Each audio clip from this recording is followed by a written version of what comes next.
A lot of people go through life doing things badly. Racing's important to men who do it well. When you're racing, it's life. Anything that happens before or after, it's just waiting. Matt Williams got a brilliant start from the third row of the grid. He's gone, he's hit him, he's straight off at the chase. A half-second lead on with the sizzling car in the background. He has, oh, he's round on the last lap. There's a massive accident. Goes to the inside, what a move, what a move.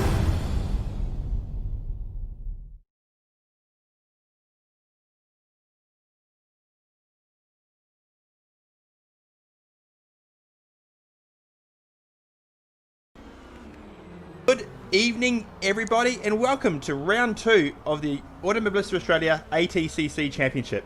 Coming to you tonight from Symmons Plains Raceway, a great little bullring. I'm Chris Riddell, and with me, as always, Michael Zalvari. G'day, Michael. Good evening, Chris. Good evening, everyone. Yes, back for ATCC yet again at this, as you mentioned, little bullring, the pork chop, we call it, the little loin chop. There's a reason it's a little lamb chop. It looks exactly like that. Yes, exactly right. That's what I was getting at. 7 corners, 2.4k. I love this place. Yeah, it's surprisingly a lot more interesting than it looks on paper. It doesn't look like much, but I think the section that everyone knows and everyone talks about at this place is the hairpin at turn 4. Very popular little corner, very banked as well, and very difficult to get the drive off properly. We're going to see a lot of action there tonight because, as we found out at these cars 2 weeks ago, there is no brakes on these things. So yes, we're talking literally 200-meter braking zones for that corner. So anything could happen down there tonight. Absolutely, and I also love the basically the run from turn 7 to turn 3, because that's all about keeping momentum. And these cars, that's not easy. Yeah, especially that section to start the lap is quite difficult. There's a big bump just as you want to hit the brakes at turn 1, and that can really shoot you off, into the gravel pit. And there's no nice gravel pits at this track. You look like an idiot whenever you get into any of them. So, and the one at turn 4 is so deep. If you get in there, you're not getting out anytime soon. No. We saw that happen to, I think it was Shane Van Gisbergen back in 2017. Yes, it was. Where he was leading the race, had a failure on his car and speared straight into the gravel trap and, lost the race. He DNF'd from that race. I think it was his first DNF in 5 or 6 years. Something like that. Yeah. So it's a really, really cool little track. And I think for these cars, especially tonight, it's going to be a real challenge. Yes. It's going to be great fun. And pitting here, as we saw in the last race, you lose a fair bit of time in the pits. And with such a short lap, 50 seconds roughly? 55 seconds? 54 seconds is the current best time set by Cracker, 54.9. So that's about where we're looking at. Definitely going a lap down. Yeah. And managing that will be key, because there's a high probability of a safety car in this race. Just saying. Yeah, you can say that again with this group. Yep. Now, this is the second round of a 12-round championship, in fact. In 2 weeks' time, we'll be going to Winton Motor Raceway, which might be the only time we go to Winton this year if supercars don't get there anymore.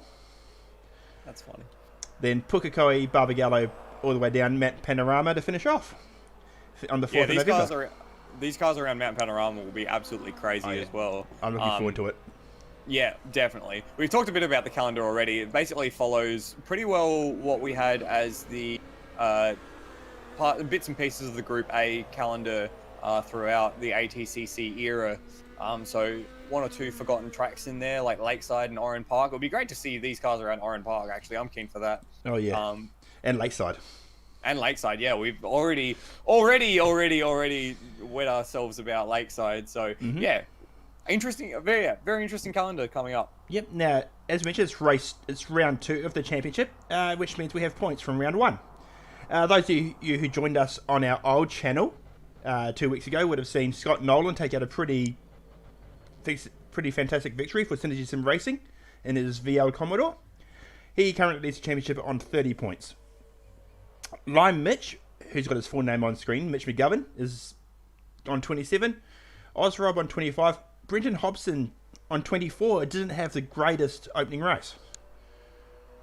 No, a bit unlike Hobson to have that sort of race. He just didn't seem to be very clean in the car. Was the thing that we were noticing.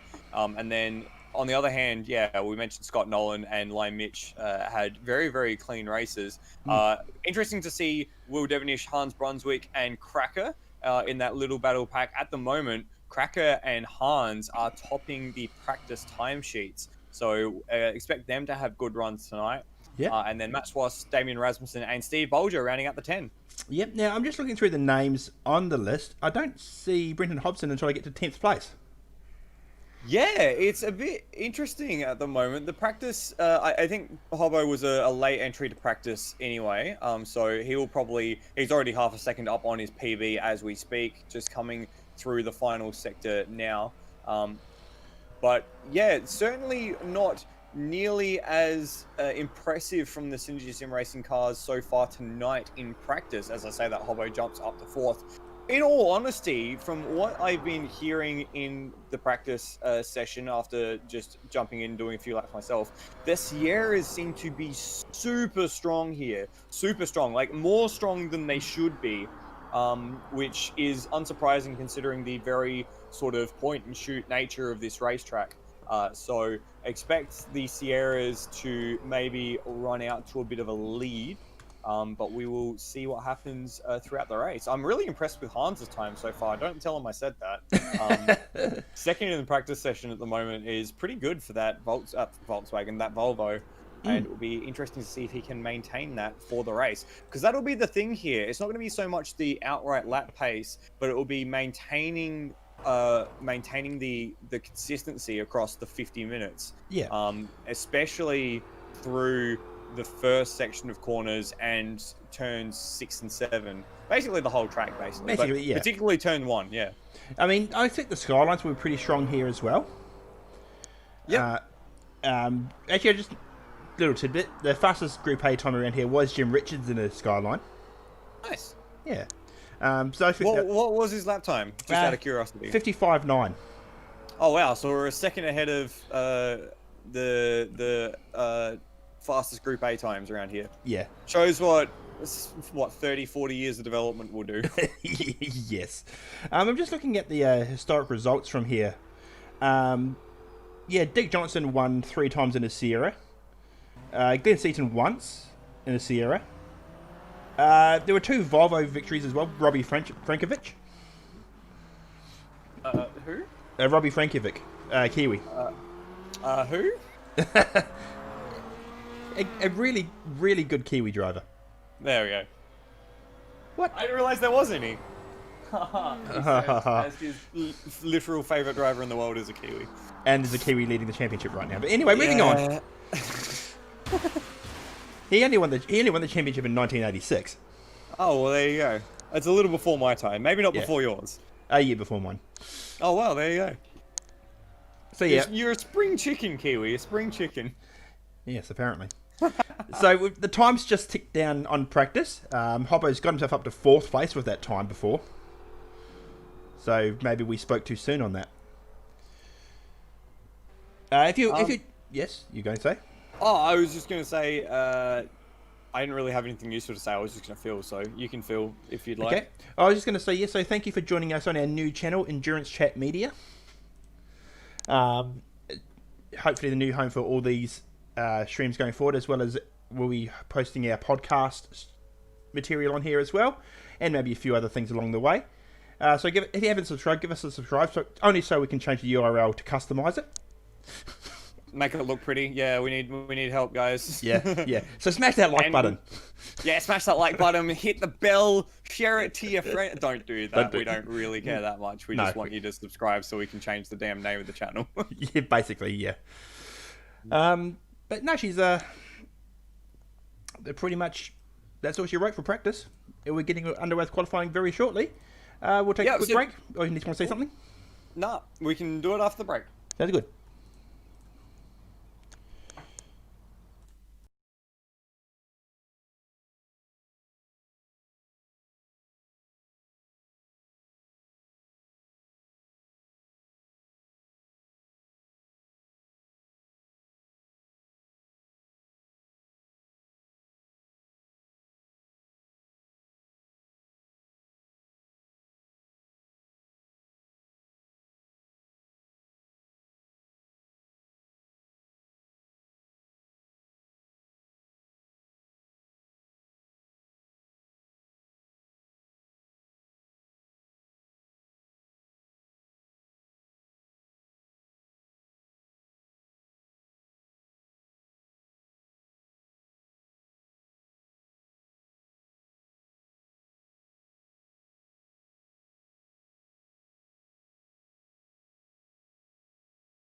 And we're back.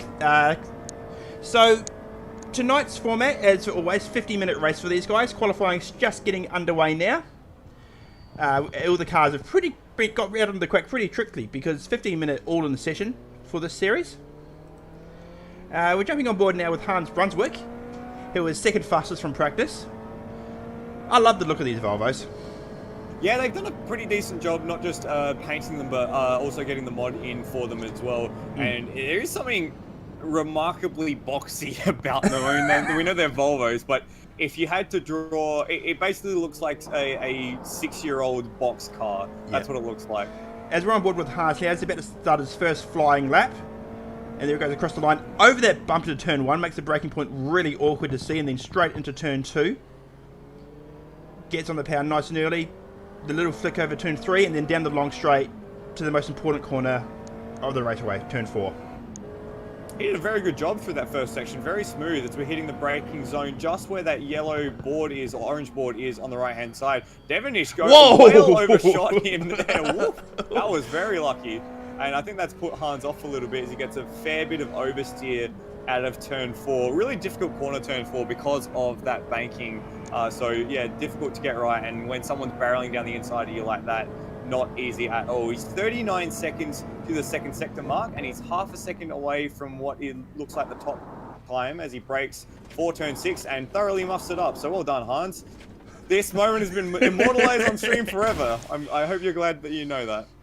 So excellent. let's find someone else who's competent to go on board with, maybe. Turmo? No, it's who's competent. Oh, we're on board with Brendan Hobson. It's just coming through the hairpin. 2/10 up to the first sector, or second sector. So we'll jump on with Hobbo for the second half of the lap. So this section through turn 5 is all flat out. Hugging the inside there is Hobbo, and he's up 0.3 his PB as he brakes at about the 130 for turn 6. Gets the nose tucked in very nicely through this decreasing radius corner, and then it opens up through turn 7. You want to be flat to the floor here, but sometimes the rears will spin up and you cross the line, and he improves on his lap time, but doesn't improve his position. Still sitting in third at the moment, behind Lime Mitch and Scott Nolan. Yeah, I think Well, he actually said a good time, but Lion Mitch just went so much faster that lap as well. So Lion Mitch is currently the pole man, 55.175. So he's going to be faster again this lap. He's 2/100ths up to the second sector.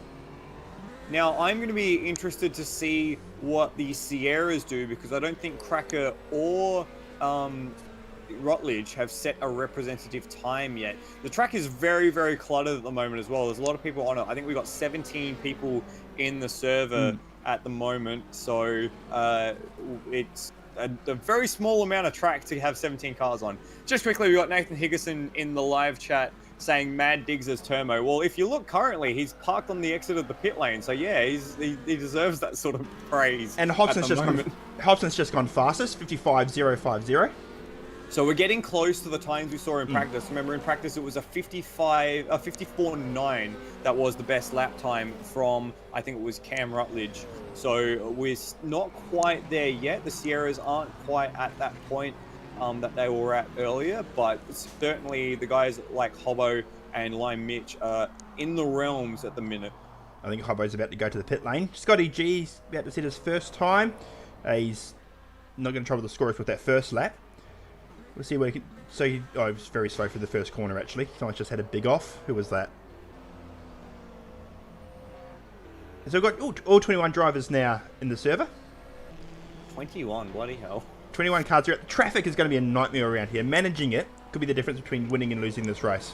Yeah, especially in a 50-minute race. We talked about it a bit last time out at Calder Park, that managing traffic definitely became a sticking point later on the race. But at a track like this, which is so short, it's going to be a much bigger issue, as I'm just watching Cracker and Turmo making contact into the hairpin on their flying laps. So as if on cue, they're demonstrating for us how much traffic can be annoying around a track like this.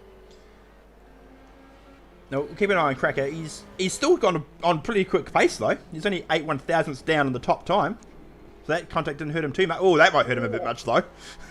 He held it, though. He gathered it up, and he's coming through the final corner now.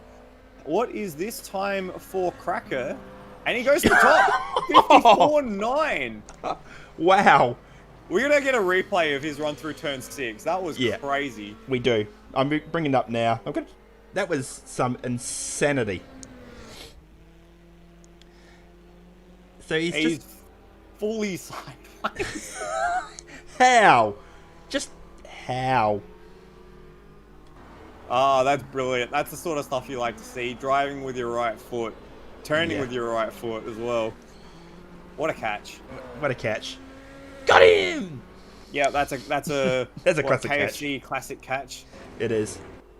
KFC not our sponsor. Yet. There's still time. What else is going on around the circuit at the moment? Hobbo is on he's on a slow lap by the looks of it. Mitch is not improving currently. We've still got 8.5 minutes left. There's plenty of time for someone to slap on a new set of tyres and go for it at this stage. And someone who definitely needs to do that is the Brunswick Mobile, who's down in 8th at the moment. Cam Rutledge is currently in 13th, but he's on a flying lap here. It's going to put him up to 5th place. Decent. He's still half a second, 4/10 away. Oh, whereabouts am I? Yeah, or 7/10 away from the pole time at the moment. Sporting Cam Rutledge Engineering livery to replace the whatever livery it was last time. Yep, the slightly more family-friendly one. Will Devonish slightly more family-friendly. Will Devonish in the Vegemite machine, I've led to believe. Yeah, well, it's not coming up on my screen. It's all white for me, but I have been told that it is in fact a black Mercedes with a yellow roof. Yes. Yellow Australian flag on the roof. Yes, which I'm pretty sure is actually somewhat illegal, but you know, whatever. That's fine. No one important watches the stream, right? Well, you just upset Kristen and Nathan by saying that. I'm sure they're important. I'm sure that they are, in fact, very important. In fact, I believe that they would be the most important people, as they are the two first people commenting on our stream. So thank you, Kristen and Nathan. Yeah. Is there anyone actually on a flying lap at the moment? I seem to be going to a lot of cars just as they crash off the circuit. I think that's going to be a running theme for the evening. It is a very difficult circuit in these cars. No one's on a particularly quick lap. In saying that, though, Cam Rutledge is 3/10 up on his personal best for the first sectors, which is in the braking zone for turn 1. All right, we'll keep an eye on him as he's coming around the back straight now. I could hear the air quotes. Well done there. What is he? Ooh, he's 2/10 up on his best, but still, this is going to be an improvement. But he's going to run to the Turmo if he's not careful, and Turmo might compromise It's actually the slap. Glenn Miles Oh, is it? with Turmo race engineering on his car because he just wants to be confusing. And here comes Cam across the line. Has he been compromised? Yes, he was compromised by that. Yes, definitely. Well, there goes. And Glenn Miles does the noble thing and takes himself off the race circuit to allow Cam the ideal racing line through turn 1. But he's going very slow anyway, so it's probably not going to be where he's up. Hans has jumped up into 5th. He's only 4/10 away from the pole time now. And I've got eyes on Lime Mitch, but he's not on an improvement at the moment. No. Hobbo's going slow on the back. I don't know if he's winding up for another lap. What we have missed in all this melee is Scott Nolan jumping to the top of the timesheets with a 54.8, which is the fastest time of the evening. Nice. Where'd that come from? He wasn't even in the server over 2 minutes ago. Oh well, there you go. Yeah. Well, we've got a Texaco car stopped at the motorcycle turn 3.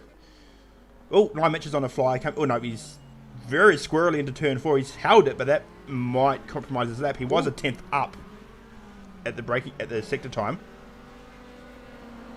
So keep an eye on Lime Mitch in the sky and see what he can do.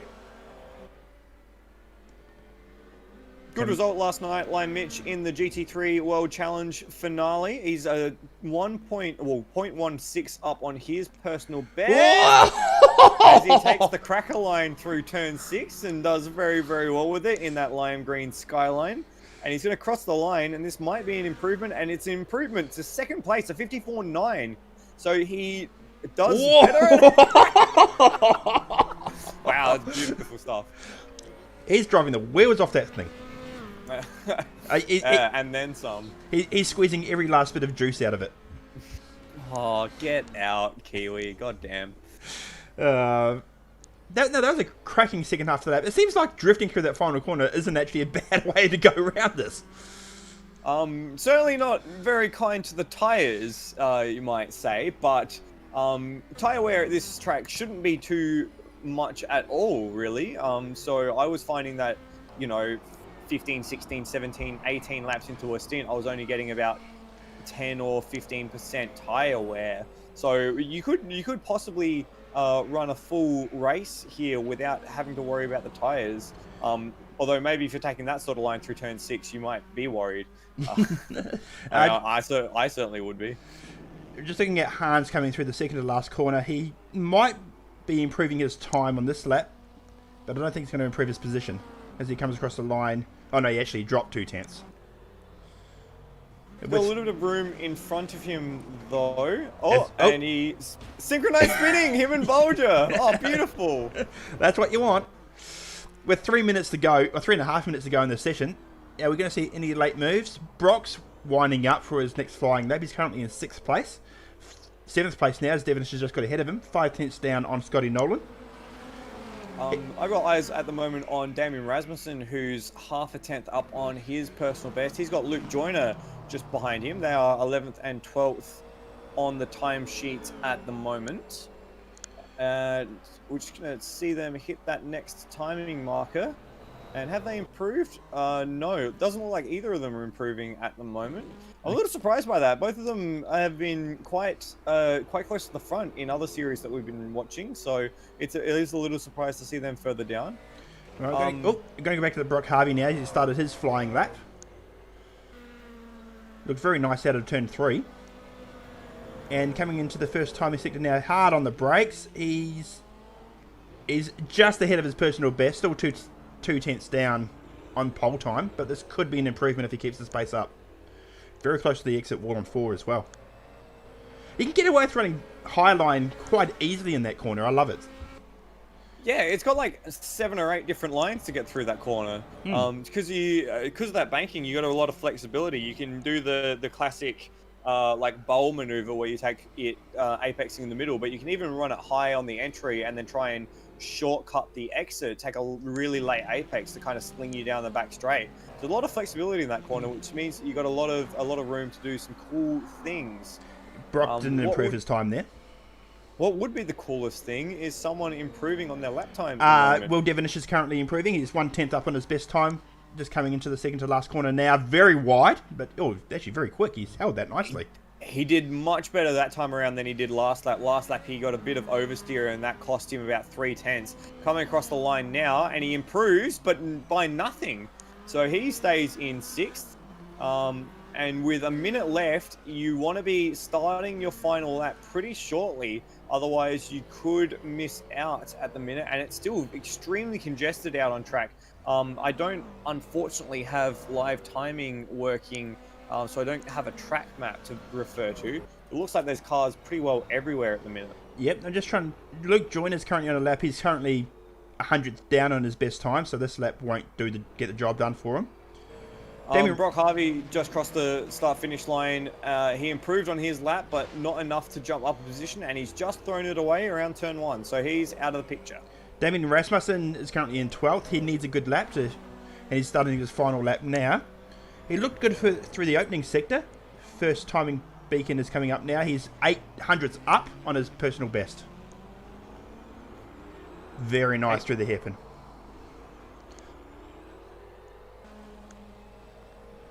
So I'm just going to keep eyes on the start-finish line. Yep, you do see that. Who's coming across. You do that one. I'll do that as soon as I see Damon Rasmussen. Is 1.5 tenths up on his personal best coming through the second sector. As he comes across line, Mitch crawling around. Ooh, gets around him. Don't think it's going to compromise him too much, but gets way out on the exit of the final corner and loops it. That was disappointing. Yeah, a little bit. Lion Mitch is going to start his final flyer. We'll see how that one turns out. I think he may have ran out of time. Oh, it would be close. It would be definitely close. Cracker's just thrown it away through the final sequence of corners, so he's not going to improve from 3rd place. Looks like the only person on the hot lap might be Hobson. Matt Cecil's jumped up a few positions. That's nice for him. Harvey has thrown his lap away, so he's not going to improve. As Hobbo goes the drift line through turn 6, and then way on the grass, and then tries to drift backwards into the pit lane. So he threw that one away. So is that everyone? I think that's everybody. Wow. I was expecting a bit more action at the end of that. Yeah, it's sort of like everyone set their first flying lap and then tried too hard to throw it all away. Yeah, that's a perfect way of doing it. Of not of doing it, but of describing it. And there we go. That's qualifying. So we have Scott Nolan from Lime Mitch and Cracker is your top 3. Then it's Brenton Hobson, Hans Brunswick, Will Devonish. This was awfully familiar. Almost as if I'm reading off the results of the last round of the championship, just quietly. Brock Harvey in 7th, Cam Rutledge 8th, Termo in 9th, and Wayne Spencer in 10th. Luke Joyner 11th, Damon Rasmussen down in 12th, Steve Bolger in 13th, and I lost the rest of the results. We'll come to that at the grid. But yeah, great lap from Scotty Nolan early on, got the job done. I was actually going to get him teeing up to get him to do a driver's lap at the start, but I forgot to do that. Wow. Yeah. It's okay. We went on with Hans, didn't we? And Hans showed the world the best that he can do. And I think we had Scotty Nolan in the channel. He just left again. I think they've got their driver briefing now, so we won't have anyone around us. Yeah, so what do you make of that session? Oh, it was really eloquent. No, I think there was just drivers were just trying too hard, and these margins here are so thin with these cars. You get just offline that little bit, you're going to compromise your lap time, and we saw traffic compromise a couple of laps as well. So the key was to get it in early, which Scotty Nolan did. Yeah, I tend to agree. It was kind of surprising to see the likes of Cam Rutledge struggled after doing so well in practice. And even Brenton Hobson, we come to expect a bit more from him over the few seasons of commentating his work. So to see him not really get up in that top little echelon was a bit surprising. But yeah, the last throws of the dice for everyone was just all compromised. There was just so much going on around the track. So we got a 5-minute warm-up session now. So it looks like the driver briefing will be going on at the moment. A few guys are having an opportunity just to run a pit entry and exit simulation, or for Damon Rasmussen, run a little bit of a beach trip at the turn 4 gravel trap. Well done, Damo.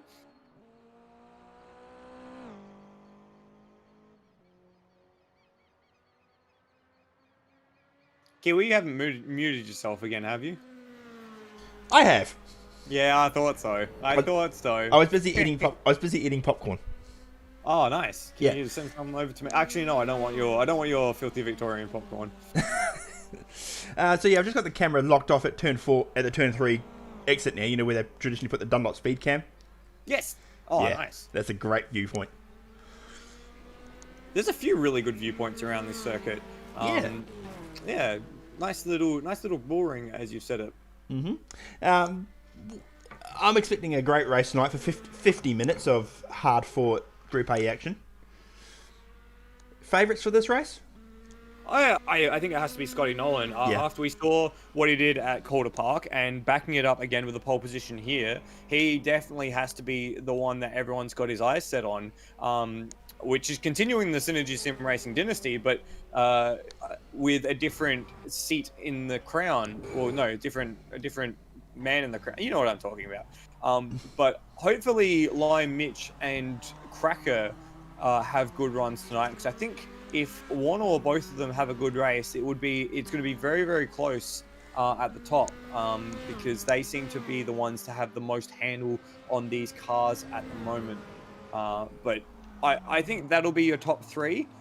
It'll be a matter of whether or not someone can break into that, or whether or not, for example, the Sierras, which are notoriously difficult to break, become a bit too much to handle later on in the race. Well, we've seen tyre wear and potentially even brake fade from the opening round.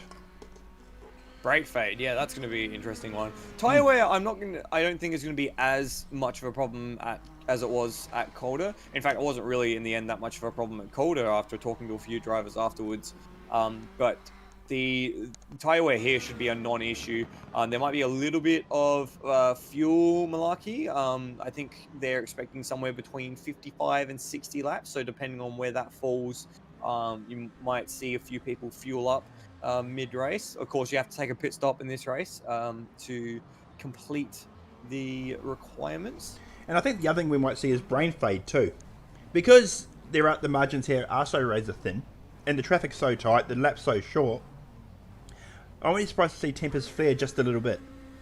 Yeah, definitely. I think more so here than at Calder Park, because, as you said, the lap is so short, you don't really get a break. I think 50 minutes around here is going to feel a lot longer than 50 minutes around Calder Park, or if we go to a few of the bigger circuits later on, like, for example, 50 minutes around Adelaide.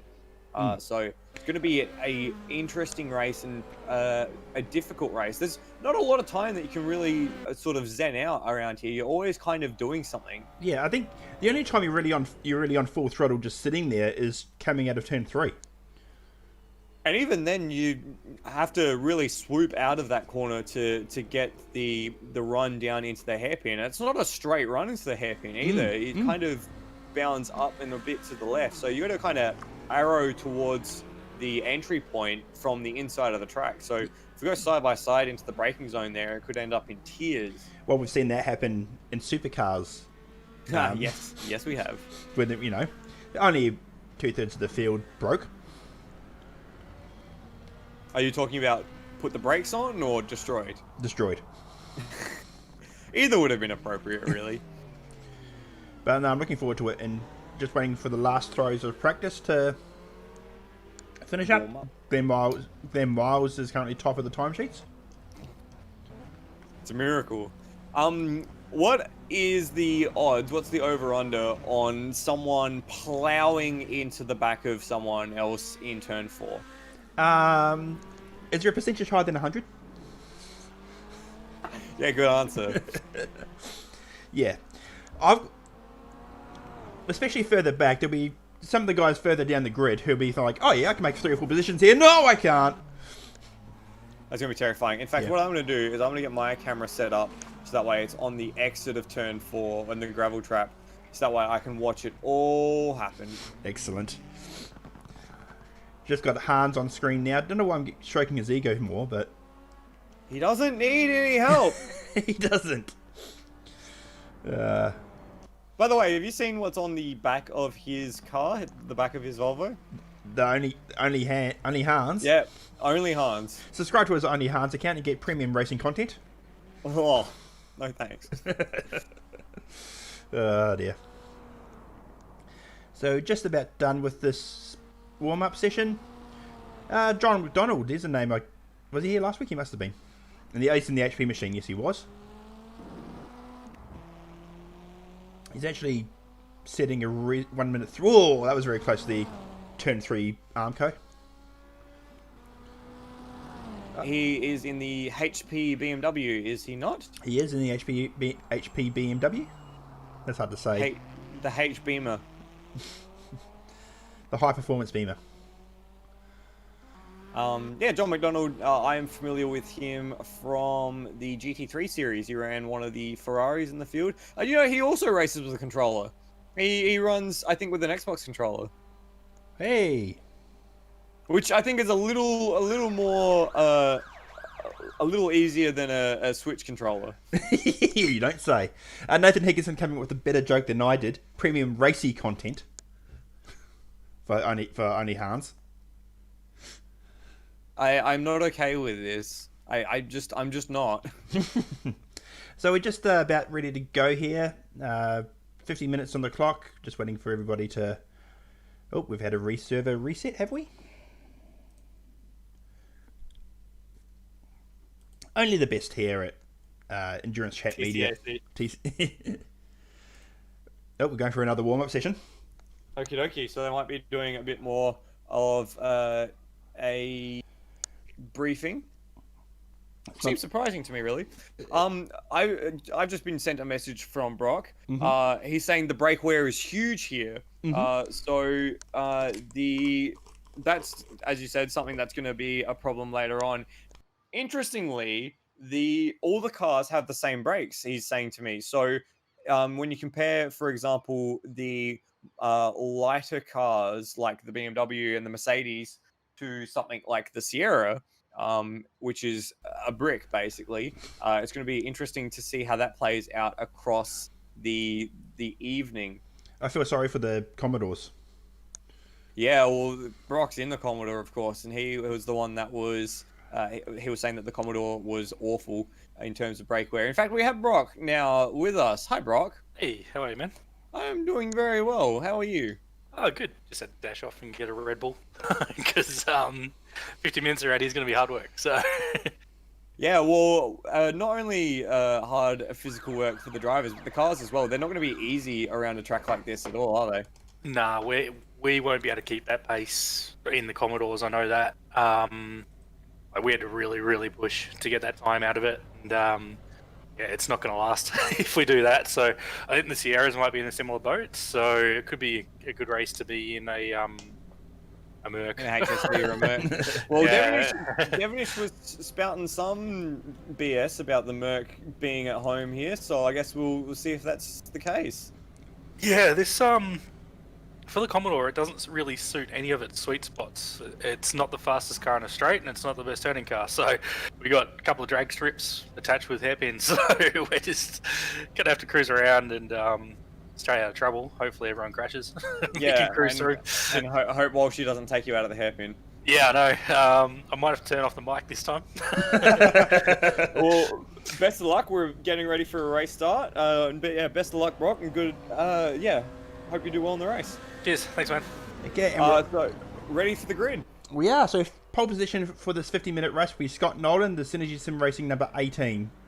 Second place, Lime Mitch in the Lime Mitch Racing number 13 machine. Cracker's coming off third in the Sierra Caliber Racing.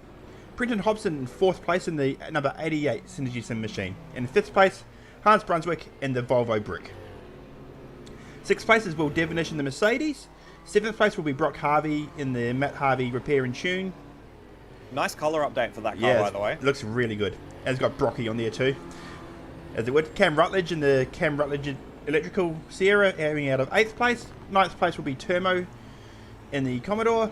10th place will be Wayne Spencer in the Spencer Racing Machine. 11th, Luke Joyner, the Dale Smith Flooring number 7.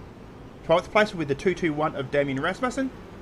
13th will be Steve Bolger, the Gravel Rash Racing Tony Lonhurst Throwback Livery. 14th place will be Ozrob in the Nissan Ringer Bright Orange thing. 15th will be Adam Kerrison in the beautifully turned out Volvo 240T. John McDonald out of 16th in the HP BMW. 17th, Matty Cecil in the Norton Hornet Skyline. 18th is the Synergy Sim Racing Machine of Scotty G. 19th will be Brian Walsh in the MHRT number 27. 20th will be Rhodey in the Turbo Engineering Sierra. And rounding out the grid, Glenn Miles, the Turbo Engineering number 69.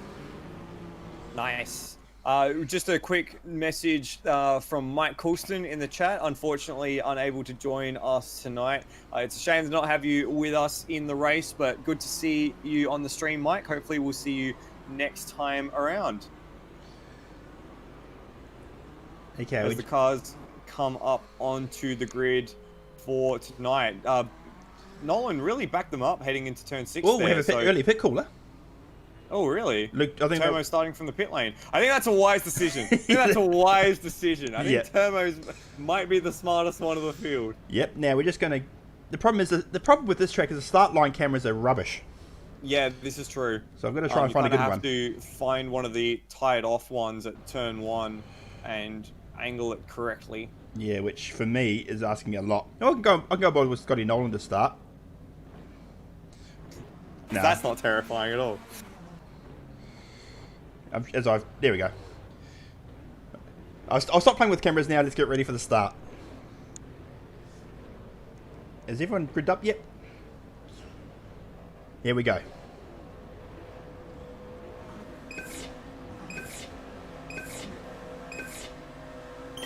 And we're racing at Symmons Plains. Great start from Lime Mitch in the number 13.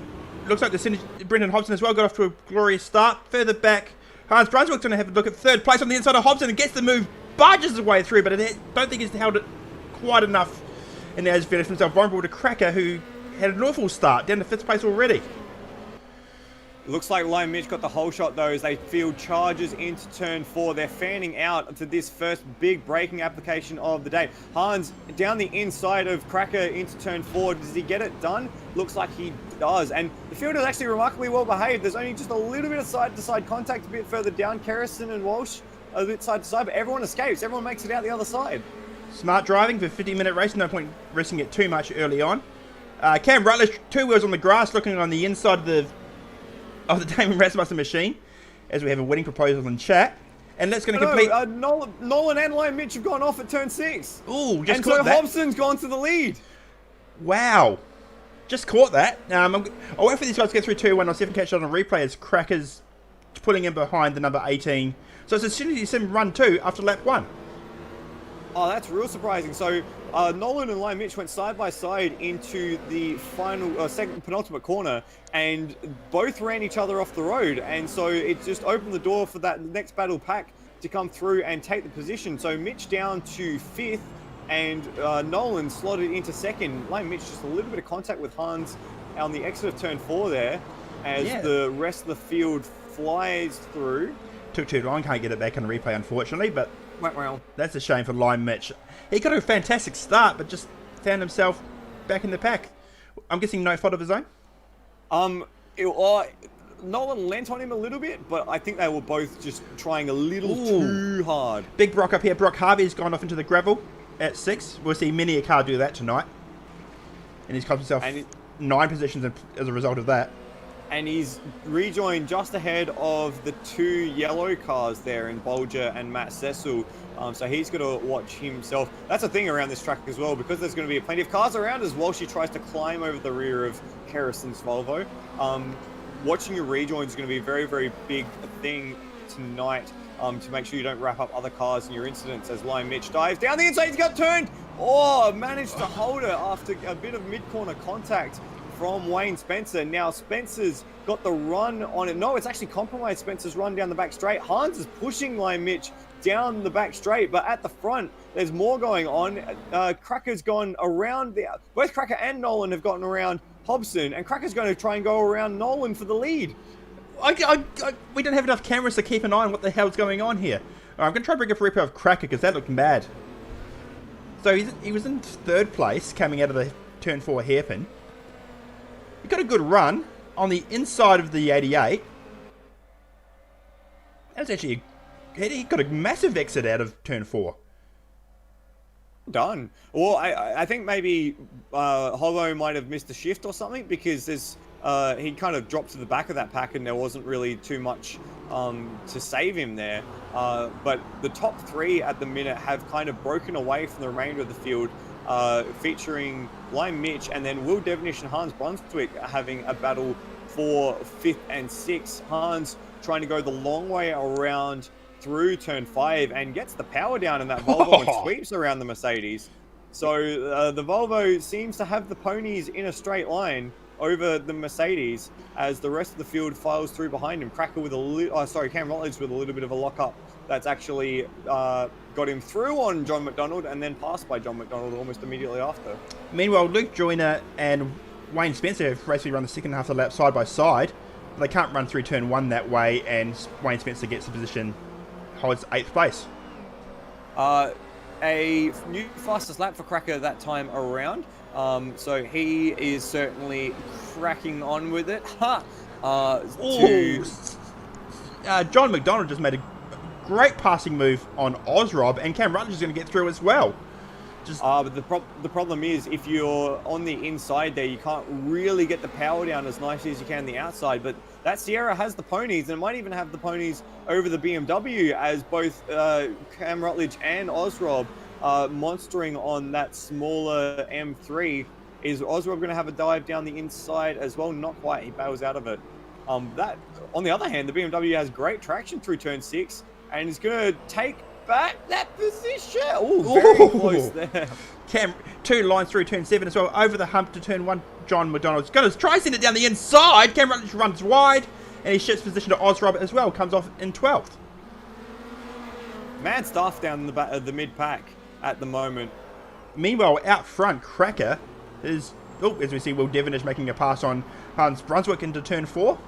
Classic inside dive. They're running the same dance around each other. Devonish much better in the braking zones, but just can't keep the Volvo behind him in the straights. Again, Hans, easy as you like, breezes past Will on the inside of turn 5 there. So we'll have the eternal dance between the Vegemite and the Golden Gaytime cars tonight. That's a horrible sounding combination. Hey man, don't knock it till you try it. I'm knocking it. Oh my god, we have a fastest lap from someone other than Cracker. Scott Nolan. Yes. But those two are sort of just checking out and bringing Hobbo with them. And Lion Mitch is desperately trying to hang on as well. Well, Hobbo's not nearly as fast as the front two. Both lap times for the last two, the top two, Cracker and Nolan, were 55.7. Hobson could only manage a 56 flat, but that's still faster than anyone else on track besides the top two as well. So the front three are getting away from each other, but it's definitely more of a 2+1 than it is a 3 altogether. Okay. Looks like Damon Rasmussen and Wazza are in it again. Trying to go back to them, just so their positions change place on the ticker. Further back, Luke Joyner and John McDonald. He actually had a really good start. He's come up, what, 4 places since the start?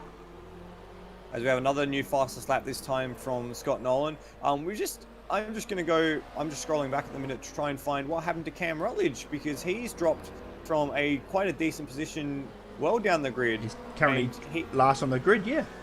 He had a bit of an accident on the exit of turn 4, it looks like. So just got the rear tyres spun up, trying to get back past Brock. Oh, actually might have been a bit of a game freeze. He knocked the wall a little hard there as well. So, yeah, weird for Cracker. No, sorry, not Cracker. Cam Rutledge on that one. Yeah, I tried to bring it up on replay and it was just a bit slow. It was well beyond that. Okay, yep. So Brock Harvey down in 12th at the moment, ruining that incident at the start.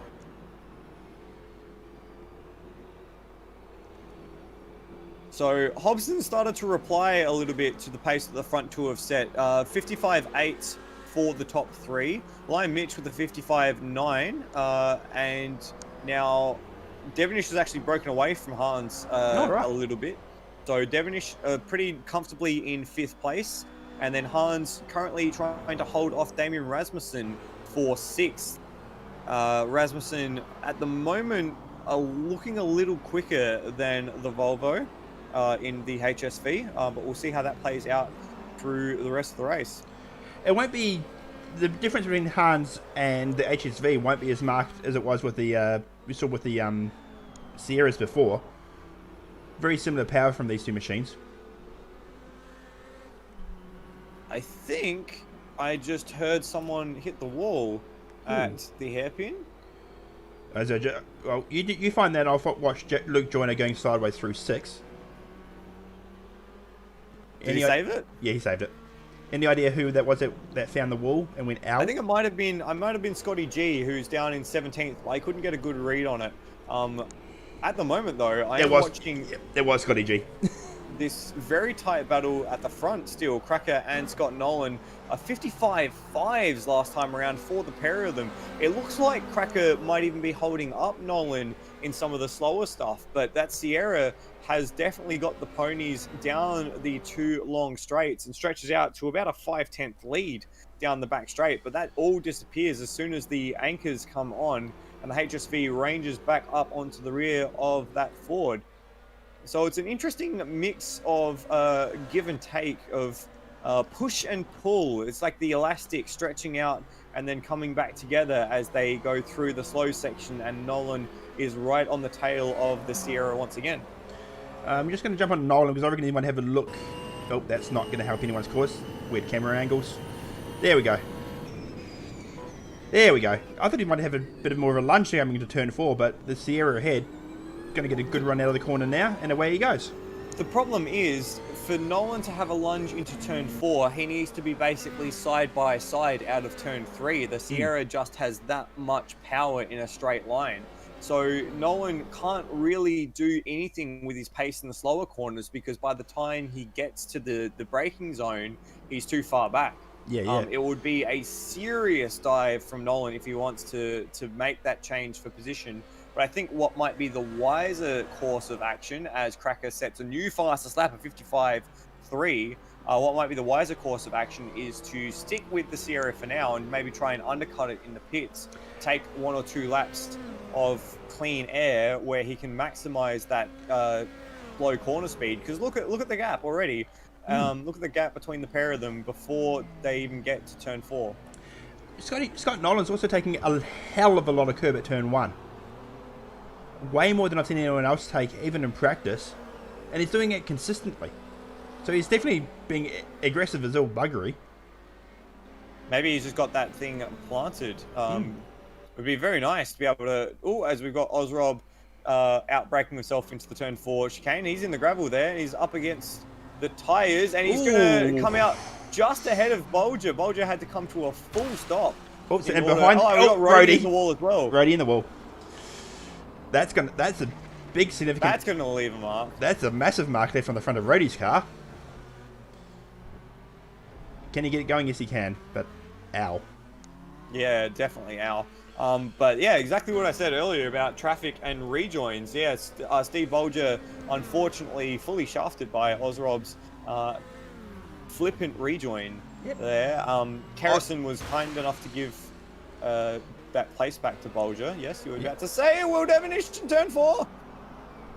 Oh, there he is. Oof. Yeah, I just watched Rody. He just went way too hot, turned, forgot to brake again, and ow.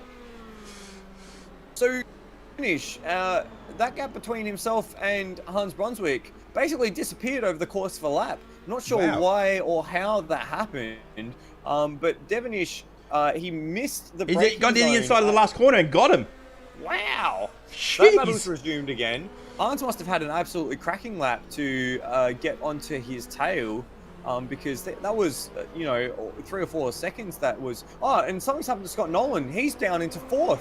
He's gone wide of the final corner, it looks like. Oh, yes, there he is. I'm just catching on replay backwards over the curb. And there goes his teammate. Yep, and there goes Lion Mitch.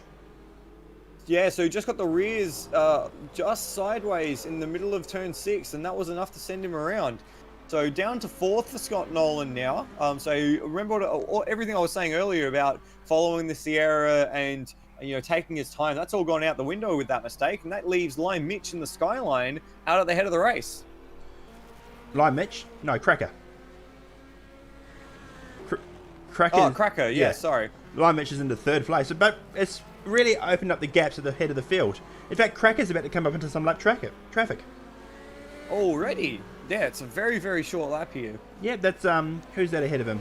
That is Brian Walsh ahead of him in the MHRT Commodore, and then Rhodey just ahead of Walshy as well. So yeah, 15 minutes in. Oh wow, that went by quickly, and Yeah. it's 15 laps as well. So yeah, the gap at the front is just over 3 seconds at the moment between Hobbo and Cracker.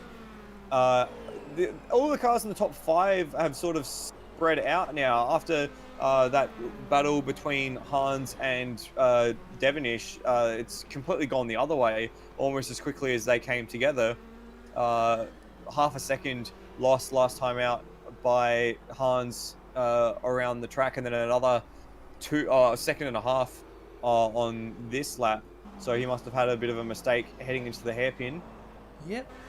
I'm just keeping eyes on him now because the fan club in chat wants to see him go. We got Kristen W, Hans' biggest fan. Indeed.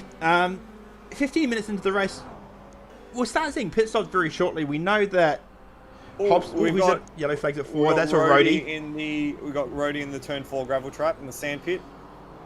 He's just nosed it off innocuously. I think he's just waiting for a gap in traffic, and there he goes. Yeah, so 15 minutes in, it's about when you'll start seeing cars come into the pits. We know that Brendan Hobson loves an early pit strategy. And particularly if tyre wear is not a massive issue. I think what's going to be the bigger issue when taking pit stops tonight is finding space when you get out.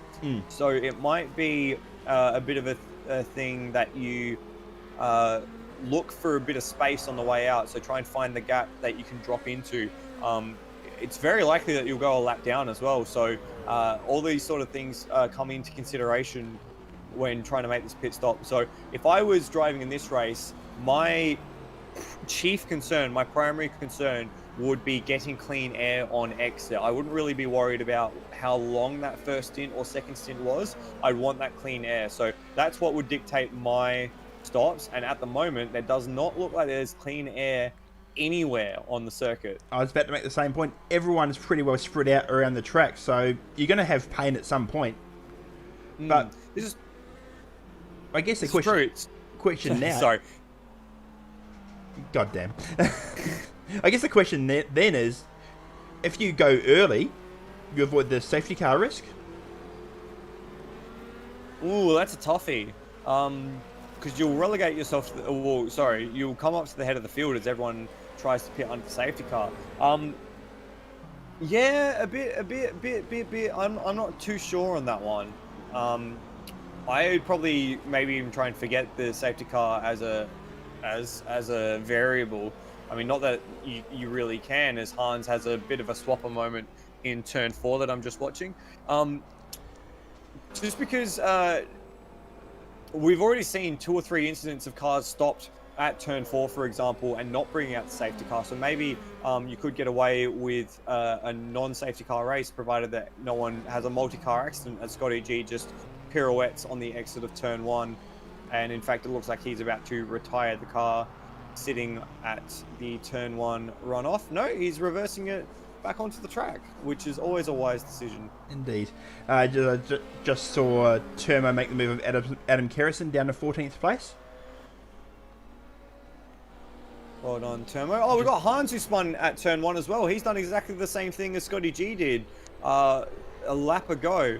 Kristen, prepared to have your heart broken. Just got too much curb on the apex of the first corner, and spun himself around. Oh. So he's dropped down now to 8th, and there's still a yellow flag at turn 1. I'm trying to figure out what that is for.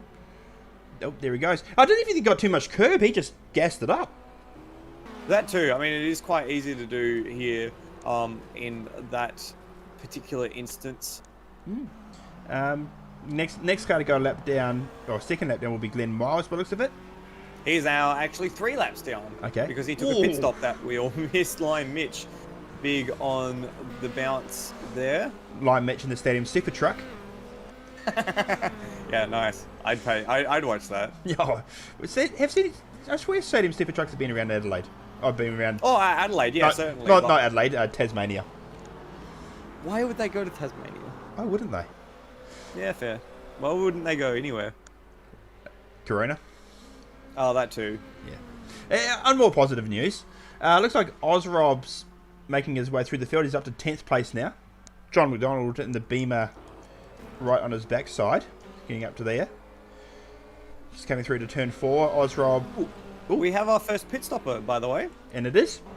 Damon Rasmussen looks like he's currently in the pits. Yep, there he is. There he is, yep. So just on the 19-minute mark. So this would be a good case study to see how much time you lose in the pits. Yep. He was, I think, in about 10th place. He was. Prior to the pit stop. Yep. He's just coming out now. He's gonna... So he's already gone a lap down. He's down in 19th. He's going to go a lap down. There's Hans that's just gone through. I think Roddy might even... Oh, no, Roddy's not quite going to get him. We should also mention here, the pit exit here is ridiculous. Well, Hans... Was that Hans Hans backwards? around again. Let's go back to him. It was.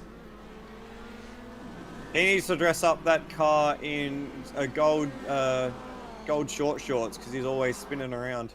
I'm spinning around. That wasn't an invitation for you to sing. As if I needed an invitation. So just looking at Hans. That's a good point. Okay, this time... I formally apologise to everyone watching on stream for Kiwi singing. This time around, he did get too much curb into turn 1. Anyway, back to what we were saying about Damon Rasmussen. So he's come out a full lap down pretty much. So he came in I think around 10th place. His pit lane... So this will be his out lap, and we'll see it was a 1 minute 45 on the in lap, 1 minute 42 rather, and then with the out lap it's a 103. So you don't lose too much time on the out lap, but it's about a 50-second transit time. So it's almost you're effectively losing 1 full lap by having a pit stop. So yeah, traffic is going to be key. Oh, we have it. Looks like Lime Mitch, Scotty Nolan closing up for the final place on the podium with 20 minutes gone on this race. And we've also got Hans in the pits as well after his 2 spinning indiscretion. So he's decided to fix his headspace. Yep, he replaces ballet shoes. Or the pirouetting he's doing. Lime Mitch incredibly close to the Armco on the exit of 3. And Nolan's on his tail as well. He's got a much better chance of diving down the inside of the skyline. He does at turn 4. Now, can he get the power down on exit? A little bit of a wiggle there as they make a little bit of contact. Nolan maybe a little unkind, riding Lime Mitch up to the wall with the skyline already occupying that space. But Lime Mitch has had to slide in behind, coming through turn 5. The gap is non-existent. Nolan goes on the defensive into turn 6. Lime Mitch is a little deeper on the brakes, but there's not room out there. Lime Mitch, he manages to hold the little bit of a slide that he got, and Nolan gets that move done. Lime Mitch cocking onto 3 wheels. Getting the full mini sort of stuff going there. And just as that was all happening, we've had Brenton Hobson come into the pits from 2nd position. Oh, we missed that one. So this He Hobbo. just came in ahead of these 2. Hobbo doing his usual strat, so we'll see where he comes out. Lime Mitch is going to think about a move to the inside, but thinks better of it this time around. Oh, I think, yes, the Synergy Sim Racing machine has actually locked up a bit as well, but no positional change this time around. Well, we mentioned earlier on that you can sort of do that into turn 4. You can take a bit of a deep line, so just released that front left wheel and was able to scoot around the outside and carry that momentum onto the corner exit there. We might have also... Oh no, John McDonald's just come into the pits as well, so that's another one of the pit stoppers. So it looks like Hobbo's come out in 13th after that early pit stop. So that's actually not too bad. So if he's coming Whoa, out... sorry to interrupt. Scotty Nolan has just got it all crossed up through turn 1, given Lime Mitch a chance, and they've made contact again through 2 and 3. That one in particular was unkind to Lime Mitch. He basically closed the door when the lime green skyline was already up there, and Mitch lets him know about it. He gives him a serve, a full serve into the turn 4. Oh, this is like true ATCC stuff here, ladies and gents. An absolute serve from the skyline into the rear of that HSV of Scott Nolan. That was questionable at best, you'd call it. Yeah. We did talk about tempers frying. I don't think they'd be halfway through the race. And Lime Mitch is coming into the pit lane now. Trying to go on board and have a look at that from Lime Mitch's perspective. Yeah, he fully got into the rear of the HSV there. Yep, I can't get the replay back far enough on that one, unfortunately. That was Naughty boy. Naughty. I mean, well deserved. Now Lime Mitch is in the pitch as well as Nolan and Will Devonish as well. So top 4 in the pits at the moment, but Cracker is staying out to maintain his lead. Yep, as we see, the Mercedes has actually made a decent amount of time on Lime Mitch as well through that pit stop cycle. Interesting. Pretty close to exit. Might be a bit of a difference in fuel burn and fuel use.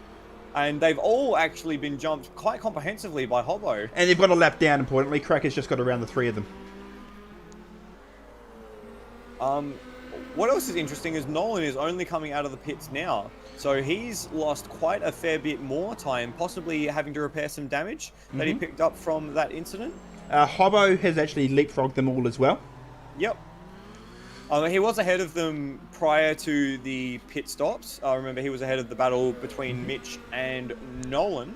Yep. But I think the gap is much, much bigger now than it was before. It's about 4 seconds between Hobbo and Mitch at this point in time. So that will only grow as Mitch gets his head around the new set of tyres. Yep, as we're watching Cracker at the moment go around for another lap, over halfway into this race. Wazza is in 2nd place at the moment, also yet to pit. Looks like the top 8 are yet to pit. Yeah, but that gap between Wazza and Cracker is 24 seconds. So yeah. Really, while Wazza is effectively, or is in 2nd place, that it's effectively filled with people ahead of him who have made their pit stop. So he'll come out to his proper position a bit later on. Luke Joyner currently sitting in 3rd, just gets a little sideways through 1. Brock Harvey currently in 4th place. There's a bit of the polystyrene. Who's that coming in the pits now? I didn't quite catch that one. It looks like it's Brian Walsh in the background. Okay, Steve Bolger in 5th at the moment. Whoa, sorry, we just said it. Walshy! Walshy! It's backwards. Okay, so it wasn't Brian Walsh, it was Scotty G. Okay. It was just Brian Walsh losing positions for another reason. Yeah. At least he kept out of everyone's way. Well done, Walshy. Indeed. And there's a fair gap behind Will Devonish for him to jump into, and he does that very nicely. Good job. I'm proud of you, Walshy. Excellent. Oh, we just had the Gravel Rash Racing machine alongside Cam Rutledge out of 4. Cam is a lap down, remember? So he's had his pit stop. So this could be effectively for position once Bolger takes his pit stop to come. And we've got Cracker and Wazza in the pits as well. Okay, so this is going to be the critical one now. Let's see who's first on track. It's going to be Hobbo, isn't it? Oh, No? Brock almost had a spin there. So yeah, it's going to be between Cracker and Brock, and I think Cracker is going to comfortably come out, maintaining the lead of the race. In fact, it's about 3 or 4 seconds. They've got Ozrob in between. So Cracker does a very good job to maintain his position. It doesn't look like there's been a net loss or gain of anything there. That does leave the two Commodores of Joyner and Brock Harvey leading the race at the moment. And Luke Joyner's just coming to the pit lane now. Perfect. And Brock Harvey's just coming through the second to last corner. Let's see if he dives in as well. Huge amount of tyre smoke from the Commodore there. And no, yes, he comes in as well. So this will cleanse the field. So is that everyone taking their pit stop? Oh, we've got Steve Bolger with the drive. Whoa, penalty. sorry. Oh, Cracker's gone off. Cracker's gone way off. Is this going to let Ozrob through? And is it going to let... yes, it's going to let Hobson through as well. That is cold mind on cold tyres making a mistake. That is, yeah, that's just braking and taking his normal braking point into the final corner when he should have been maybe a little more conservative on the new gear, and that's given Hobson the effective lead of the race, as Ozrob, who currently holds the lead, is yet to pit. As Hobson now just goes on the inside of Ozrob. I don't think Ozrob will make it too difficult to go past. But he's not. But Hobson's not going to have the run through there because he took the very, very narrow exit. So he had to basically lose all his momentum to get around the inside of that corner as they were passing lap traffic there. So Hobbo, maybe not on Ozrob this time, but Ozrob does have a pit stop to take. I think. Who else there he goes. would need to take pit stop? There he goes.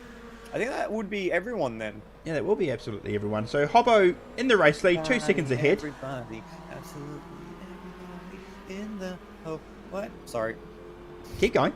Now that everyone's taken their pit stops, do we maybe want to find a stationary camera somewhere and watch the field go through? Sounds like a plan. I've just got this beautiful camera on the exit of turn 4. I think that's where Hobbo was. Where is Hobbo at on screen? Here we go. Hobbo's just come through now. Yep. So Hobbo is currently your race leader. Then you see Adam Kerrison in the middle. Then that's Cracker and Lime Mitch in a battle for second. Will Devonish is in 4th. And then that's the multiple lap down Glenn Miles. Scotty G is 2 laps down and just coming through shot now. Then it is Scott Nolan. That is 5th place. John McDonald and Steve Bolger are laps down. That's a battle between the Bimmers. Wayne Spencer is in 6th, and then Luke Joyner going through in 7th. So we just see a penalty for Ozrob. That'll probably be pit lane speeding violation for Ozrob, unfortunately. Hans Brunswick is just going through there in 8th, and he's got Brock Harvey and Damon Rasmussen to complete the top 10. Coming around turn 4 now is Termo, and we see, I think that's Ozrob just making the gravel at turn 4. Matt Cecil and Cam Rutledge are battling for 12th and 13th. And then there is your race leader, Brenton Hobson again. It's a very quick one this time around. Just so I've got... Oh, go ahead. I just realised I was muted when I was talking. Brilliant. We just saw a little bit of contact between a few of the lap down cars coming through the hairpin. I've got my eyes back on Cracker and Lime Mitch. They're just on the tail of Rhodey, who's just peeled into the pits. Mm-hmm. And that is a battle for 2nd place now. So with Cracker having that off a little earlier, it's really dropped him into the clutches of the Skyline. Now, the characteristics between these two cars, remember, the Sierra has a lot more straight line speed than the Skyline, but loses a lot in the corners. So... while there's a little bit of a gap now, expect to see that Skyline range onto the rear of the Sierra, as it very much does. And then over through the back end of the circuit, the same thing will happen again. So Cracker will peel away in his blue Caliber Sierra, and Lime Mitch will chase him down in the braking zone. You reckon? He's got a fair margin now, the Sierra. What was you see the Norton Hornet get a bit squirrely? That's Matt Cecil. Matt Cecil, I've just gone the wrong way. Will Devonish also drifting through this turn 6, back in 4th place. As we have a yellow... oh, that's brief, that's fine. Yep, Cecil actually went into the pits. There's a few more pit stoppers actually. So Ozra, I think that's Ozra, who's gone back. Whoa! Sorry to interrupt. John Mcdonald is gone. He almost held it. He Yeah. almost held it. Whoa, that was almost amazing. Oh, Ozrob is actually just gone off at turn 4, and he almost took out 10th place Damon Rasmussen on his way there. So Where's very he at lucky. currently? 18th. He's just exiting turn 4 now. He's in 18th after having his drive-through penalty to go along with that late pit stop. Pardon me. Yeah, almost took out the 2-2-1 of Damon Rasmussen. Got very, very close there. Did the noble thing and binned it himself instead of taking out a car a lap ahead. Yep. So very, very noble of you, Ozrob. He's puttering around down in 18th place. In fact, he's just gone off again at the penultimate corner. Oh, actually, Rhodey has just had a moment in the final corner and then almost taken out our current 3rd place man, Lime Mitch. Ooh, Brody, what have you done here, mate? Oh. I don't want to be too harsh on my Forza teammate, but let's see what he's done. So coming through turn 6 now. Really should shorten this replay timer. Looked alright through turn 6. No, he didn't. Oh, he went way off on exit. On the outside of 7, and there's Lime Mitch has actually got into him. Rhodey just rejoined at the wrong moment, and Lime Mitch actually spun him around. No fault of Lime Mitch, he had nowhere to go. Yeah, so, a bit of a malarkey there. Whoa, big malarkey! with Big lap malarkey on the traffic. big malarkey on out of turn 3. Oh, there's more going on as well. Is that Bolger and Luke Joyner? I'm gonna watch Glenn Miles here because I think he was involved in this. It didn't look like it was Miles. But he was involved. Let's see what happened here. It was actually ahead of them. It Oh, yeah, was Scotty G. Yeah, Scotty G who went off, took out Bolger, and then that's resulted in Luke Joyner getting tagged. It's a bit, and then John McDonald's had nowhere to go. Miles actually avoids everyone there somehow. And the someone of the drivers actually quit halfway through that crash, so that screwed up the replay camera. I think that was Scotty G that jumped out. Yeah. And then there was another moment between Scott Nolan and Brian Walsh at the hairpin. Just a bit of side-to-side action on the exit. I think Brody has gone off again. Sorry to interrupt. He's just got wild at turn 4. Way on the inside, locked it up, shot in front of Scotty Nolan. Oh, Nolan's had a bit of wars with traffic at the moment. I'm just watching this replay of him and Brian Walsh getting into the side of each other. And honestly, that's on Nolan there. Walsh, he didn't really leave the door open. Nolan expected it to be left ajar for him. And they ended up making side-to-side contact in the mid-corner when there wasn't really any space to do so. So Nolan struggling with traffic at the moment. And it's not doing him any favors as he tries to catch Will Devonish for 4th place. Now, Okay. have a quick look at the battle of the lead. That gap's come down from 3 seconds to less than a second now. Oh, here we as go. we approach 15 minutes left in this race. That. Is that just natural pace of the Sierra? It might be. It might also be a bit of Cracker's consistency. He's done a very, very good job, and he's even looking for a bit of a dive on the HSV. Remember, the Sierra has a bit of an advantage here because of the long straights. But in saying that, though, Cracker is doing a very, very good job of maintaining his momentum through the slower corners. Last lap around for Hobson, a 55.7, which is 1/10 away from his best lap.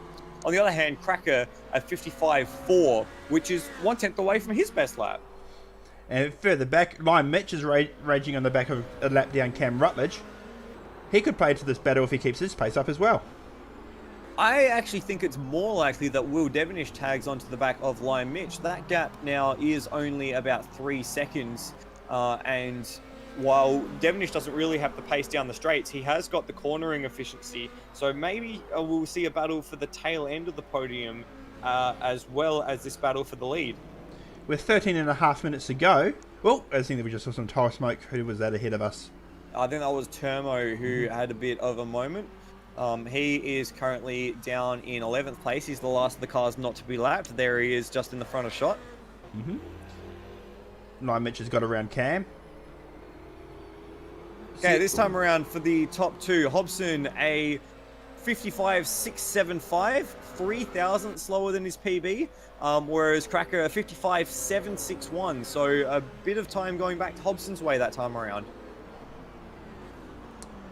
We didn't say a bit, we're talking nth. Yeah, a whole 1/10. Yeah. But this battle is going to be really juicy when we get down to the end of the race. Further back, Brock Harvey and is that Damon Rasmussen behind him? Yes. They're getting into it. Really getting into it as it made contact. More into it. Yeah. And that's going to leave, I think, yeah, Rasmussen may have backed off slightly there. Very quick lap that time around from Rasmussen. They're coming on to the skyline of Glen Miles once again, just ahead of them. It's on here as we're in turn 4. Rasmussen got a great run. Harvey down the inside. Going to make life as hard as he can for Damien. But as you've seen, the high line does work. Oh, Brock right squeezes him for room on the outside, and Damon Rasmussen can't get the move done, and also has to look out for Glen Miles. And then another little tap on exit there between the pair of them. That's allowing lap down Steve Bolger to have a go at them.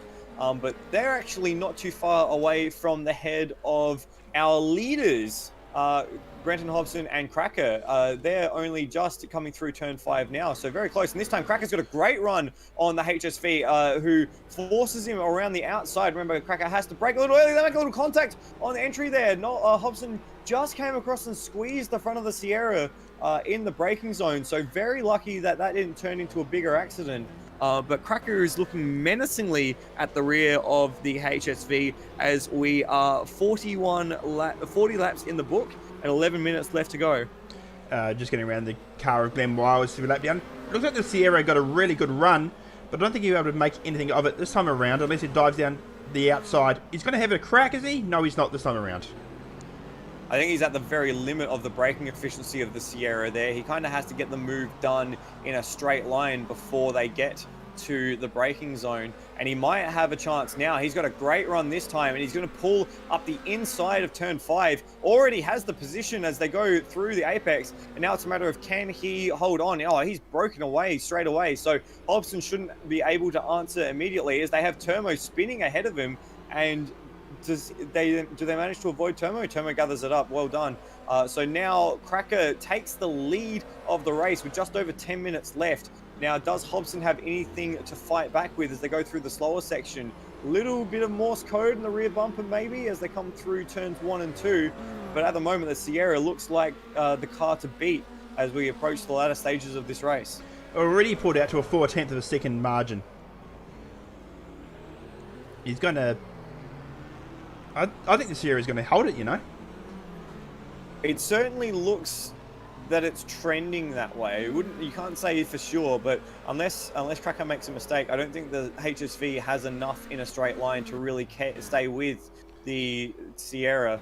Yep. And yeah, you can already see 7/10 into the gap now. And even with the better cornering efficiency, it doesn't look like Hobson can really gather it up to make the most of it through that section of track. So Cracker's already broken the elastic. Gap is now a second. 55.4 for Cracker that time around. So Jesus. Really putting the hammer down. Well, I'm going back to Brock Harvey and Damon Rasmussen because they're side by side almost coming out of turn 3. And Rasmussen around the outside going to turn 4. He's actually locked it up and has gone way off. He's off into the gravel trap at turn 4. That's going to give Hans Brunswick the chance to get past him as well. I think you mean Turmo. Turmo, sorry. A few cars ahead. Now, I actually think that there was contact there. I actually think it might not have been a lock-up for Rasmussen. There was they got remarkably close. Let's have a look at this. I don't think they actually made contact. But yeah, just a little lock-up on the front. Yeah, just a little front loaded tyre locking and away he goes. Oh, yeah, no contact. Oof. Very, very close, though. Kept it out of the gravel, so he actually didn't lose himself that much time.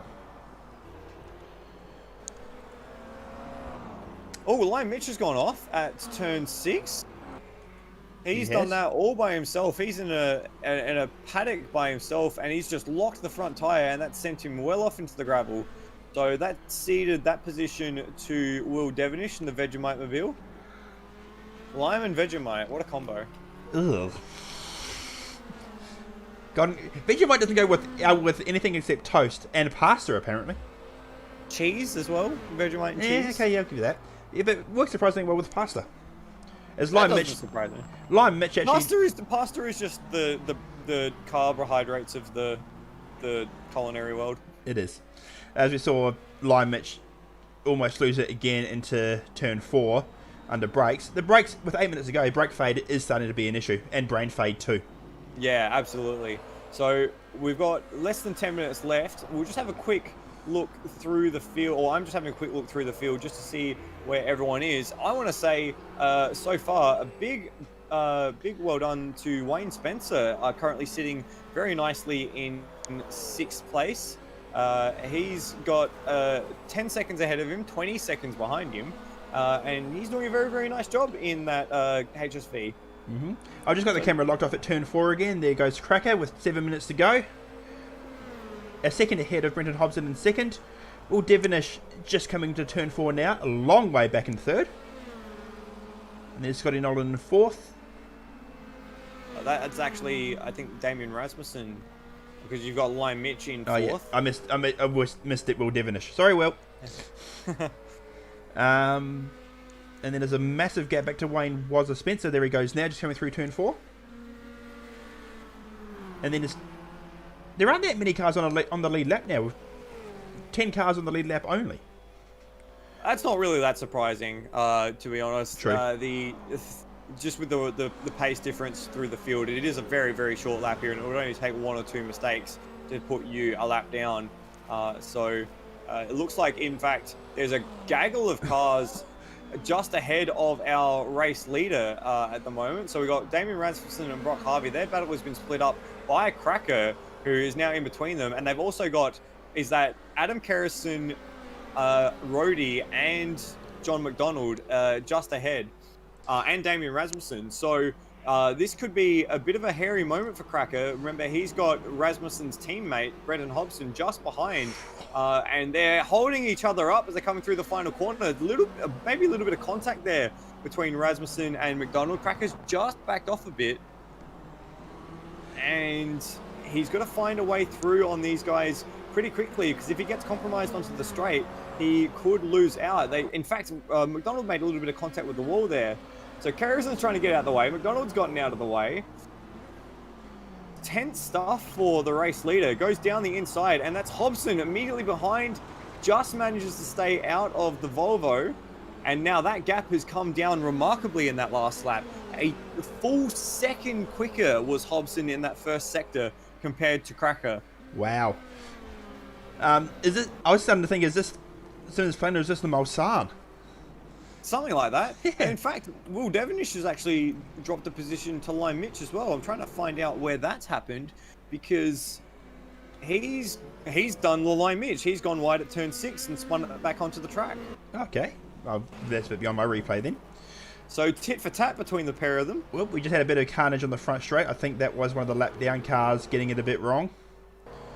Can't go back fast enough to see who that was. Let's go back up to the front, because this battle is going to get spicy. Oh, Lime Mitch all over the turn 1 curb. How he held that, I have no idea, but it's going to give Will Devonish the chance to fight back through turn 4, and he's going to try to send the Merc down the inside. Not this time around. Not from that far back, anyway.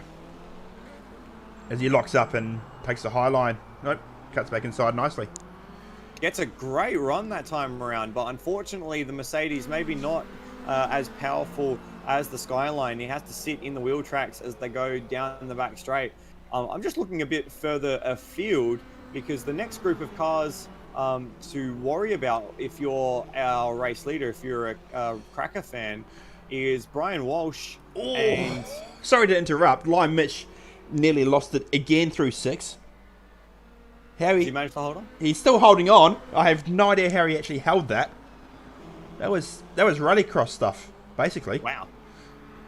And so this is the tasty battle on track now that Rasmussen and Harvey have been split up by the leaders coming through. And we are only 4 minutes away from the end of this race as well. So time's running out for Will Devonish to make this move. He's very aggressive, trying to try the high line this time around through the hairpin. He's got himself a good run too. Sticking the draft for as long as he can, right up his exhaust pipe. And it's all going to be down into turn 6. Can he stick it down the inside of turn 6? Probably not this time around. He's just too far back. And Lime Mitch is going to cover him off nicely. I don't think that Mercedes has enough power and enough straight line speed to... Oh! Tried to sneak it up the inside at 7. There's no room there, Will. And he's dropped a little bit of time because of that. In fact, now that's inviting Scott Nolan onto the tail of this pair. I don't think Will's got enough pace on the straight stuff to really here we go into those corners. He's got a little bit of a run this time, but again, that Skyline just has a little more under the hood and it leaves him in the dust on the outside. Can the I think Will's best bet, as we've got a yellow flag in that section for some reason. Yep, roadie. Classic roadie. I think Will's best bet is actually going to be coming onto the main straight. So maybe getting a run out of 6. Oh, there's carnage at the turn 6. Okay. It's Matt Cecil, Brian Walsh, and I think it was Brock Harvey as well. So that's the second time the MHRT guys have found each other. Second time that they've made contact in 2 rounds. And we did hear from Brock Harvey he was going to mute the chat. Good choice. Good choice. So what's he done here just on the inside of the Norton Hornet? We're looking at what Walshy's done. Gonna rip the sticker off that car. Oh, Jesus. That was a mess.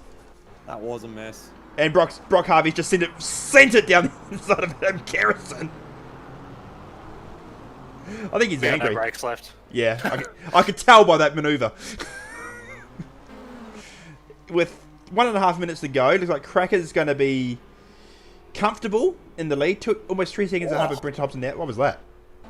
Will Devonish has gone around the outside of Lime Mitch in turn 4. And Lime Mitch is down the inside of 6, and they've made contact. And he's held it still. Let's have a look at this turn 4 move. Oh, I just caught the tail end of it. He just took off. Yeah, it was very, very, very deep under brakes there. He did a very good job. Lime Mitch must be struggling with tyres. He's sliding around at the rear as we have a minute left. So he's going to struggle for this last lap to keep in touch with Will Devonish and, more importantly, keep championship leader Scott Nolan behind him. Remember, these two are 1 and 2 in the championship at the moment after the round 1 results. Scott Nolan and Lime Mitch. They've already had a moment. Nolan's had a moment. He's spun off on the inside of turn 4. Oh, He got a bit too much power down on the exit, and there it goes. There goes that battle. So Lime Mitch has the position, has it all squared away. Oh, there's a bit more carnage further up. I think that was the 2 BMWs getting into each. Oh no, Bolger's taking out Will Devonish. what? I can't keep up with all this madness. He's been cleaned up. There was a little bit of contact between Bolger and Mcdonald on the back straight heading into turn 6, and then Bolger has done the Phillip Island move and collected Will Devonish on the exit of turn 6. Luckily, there's enough of a gap for Devonish to slot back into 5th and stay there. But that's all gone off in a matter of seconds. John McDonald has got just... Oh, that was all on John McDonald there. That was not a great move by him. Yeah, not great at all. And there's still stuff going on. Matt Cecil's hit the wall at turn 4. So in the last 2 minutes, we've had Nolan spin, we've had Devonish get cleaned up, and we've had 1 or 2 people make contact with the turn 4 fence. But it's all mute now because we're on our final lap. Cracker leads the field on this 54th lap of the event. 50 minutes in the books. He's got a comfortable 4-second lead over Brenton Hobson in the Synergy Sim Racing HSV. And then it looks like Lime Mitch has been the lucky benefactor of a few little incidents to affect Scott Nolan and Will Devonish to sit in 3rd place. Cracker's coming on to the back straight now.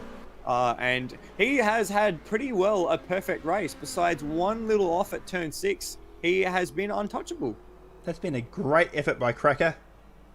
Dominated qualifying, just dominated this race. Great effort. Coming across the line to take his 30 points and race win here at Symmons Plains Raceway. Well done, Cracker. Congratulations, Cracker. Hobson will come across the line in 2nd place. Then Cam Rutledge a lap down, finishing 12th. Damon Rasmussen in 9th place as well has crossed the line. There is not your 3rd place car. That is Termo coming across in 10th. Here comes Scotty Nolan. And then Adam Kerrison. And There is Brock Harvey. So we're still waiting for the third place driver to come across the line. There he goes. And it's Scott Nolan. What happened to Lime Mitch? Just a lap ago, Lime Mitch has dropped into 5th. Devon's just come through in 4th as well. So Lime Mitch on the final lap has lost 2 positions to finish in 5th place. There's Wayne Spencer coming across in 6th. What a weird moment. Maybe just had to watch for fuel? Oh, Because he did have a good pit stop, like a quick pit stop. This is true. Joyner home in 7th, Hans in 8th, and there are all the runners on the lead lap. So I'm going to go scroll back quickly and find out whatever happened to Lime Mitch. Yeah, please do, because that was... it happened too far back from my replay to capture, as we see the carnage of the end of race timer, as Hans Brunswick just absolutely nailed Luke Joyner and paid the price karma. That was karma. No. He found the beach. He found the beach at turn 4. Oh. Completely missed the braking zone. On the last lap. Oh, he got a tire onto the grass. That's what happened. He got a tire onto the grass as he broke for turn 4, and it sent him straight on. No brakes at all, it looked like. As you see the cars coming into pit lane now. What a conclusion to that race. What a race. What a madhouse, honestly, from top to bottom. It was a few little slow moments as the race got into the midsection, but at the end there, what an absolute madhouse. Cars going here, there, and everywhere was the way that race finished, and I'm still trying to catch up with what the hell happened. I mean, we knew that brain fade would be a thing. Maybe not quite. And it's true. Brain fade, brake fade, everything fade. Everything's faded. Yep, the only thing that hasn't faded is my excitement for this series. That was an event. Yeah, an event is certainly a way to put it. Brock, you're in here. What the hell, man? What was that? No, he's muted. Hang on, you got me now? Yeah. Yes. I started the race with too much bias towards the front, and that's why I locked up at turn 6. And then just didn't really recover. I made a few mistakes, got hit by my teammate, got hit by everyone. No, it was actually a pretty clean race until Walshy decided to kill me. And then I think I tried to get a run out of 6 for Termo, and we just made side by side, and that's by me again. So all good. Excellent. We've got Cracker in the booth as well. Congratulations, Cracker, on your win. Thank you, guys. Thank you. Nice and just a very clean run from yourself. How was it from your point of view? Yeah, it was good. The cars are pretty quick, the little Sierras. Yeah, it was just a matter of keeping it clean, like you said. Just don't make any mistakes.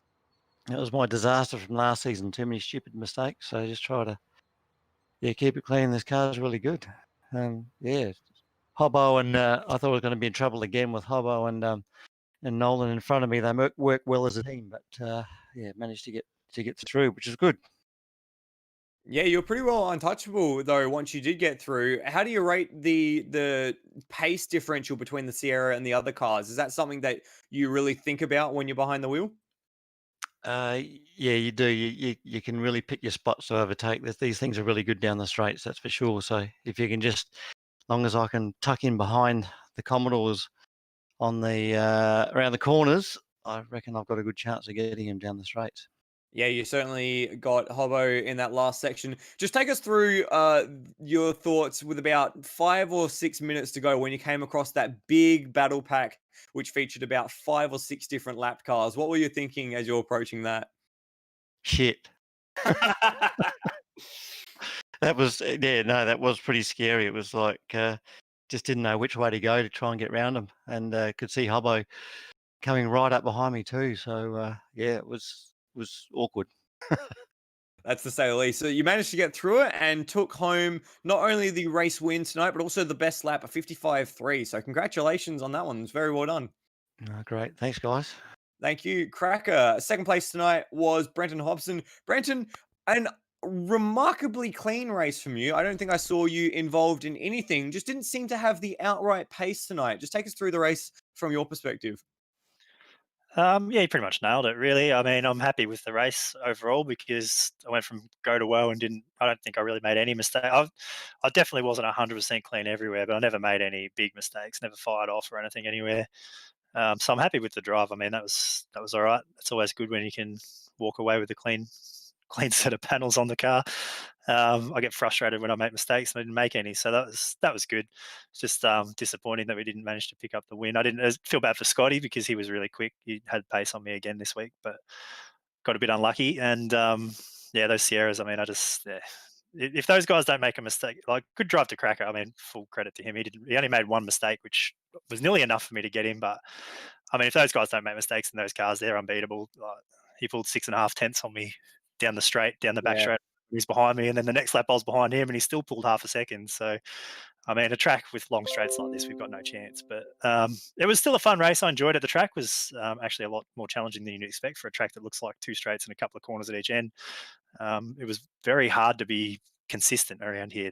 The corners were not easy, so especially the last corner. So it was an enjoyable drive. I enjoyed it. I'm disappointed not to get the biscuits, but at the same time, I'm much happier than I was last round where I didn't even make the podium. So we'll take it. Yeah, I was going to say, it's been a while. It feels like it's been a while since we've had a chat. You seem to, you mentioned that you didn't quite have the pace tonight. After following on from Calder Park and again tonight, are you finding these cars more difficult than the TCAC all-wheel drive cars that we saw last time out? Do you feel less comfortable in them, or is it just more the other guys have stepped up their game a bit more?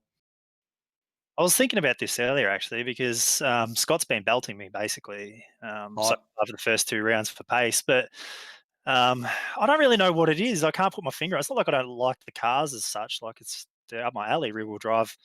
It's the sort of car that I like to drive, and I don't feel uncomfortable in them, but definitely don't have the speed. That's for sure. So basically, Scotty's my marker, and he's got me by a couple of tenths at least everywhere at the minute. So I need to sort of step up my game or something. I just don't really know where I'm lacking, which is interesting. So it's a unique position for me, really. But I will try and see if we can't figure it out before the end of the season and just be consistent, which is always the thing that I try and do well. And hopefully that's enough to keep me in the hunt. But at the minute, outright pace definitely isn't on my side. Yeah, I was going to say, it's rare that you're saying that you're not one of the faster guys in the field. Just a quick comment on this series so far. Pace differential between yourself and the Sierras, obviously, we've talked about it. They've actually been pegged back quite a bit more than the real life counterpart. Is it a bit worrying seeing the pace difference, and are you concerned about some other tracks in the calendar going throughout the series?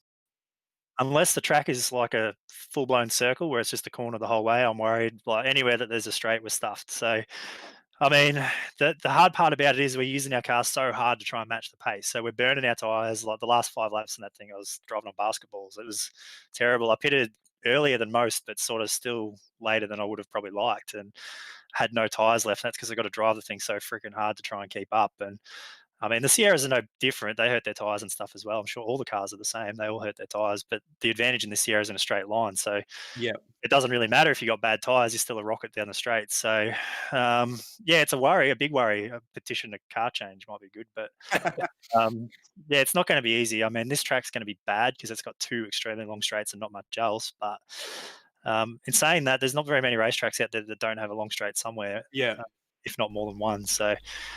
We're definitely going to be in trouble. I don't really know. Like I sort of went in knowing that the Sierras would be quick in a straight, but I felt like maybe our advantage in the corners and stuff would make up for it. But I don't actually think that it does. It doesn't seem like they're actually braking later than me in spots and on the car up. So I'm not really sure where the advantage is in our car. It doesn't seem to have one, which is a bit of a worry. But I mean, we'll see what happens and see how it pans out. I mean, we're only 2 races in, but yeah, exactly. And for one of those tracks that don't really seem to have a lot of long straights, Winton is up next, so that's hopefully going to be a bit of a better hunting ground for you, Brock. Not Brock, Hobbo. I'm too much commentary too soon. Congratulations on 2nd place tonight. Yeah, no worries. Thanks, guys.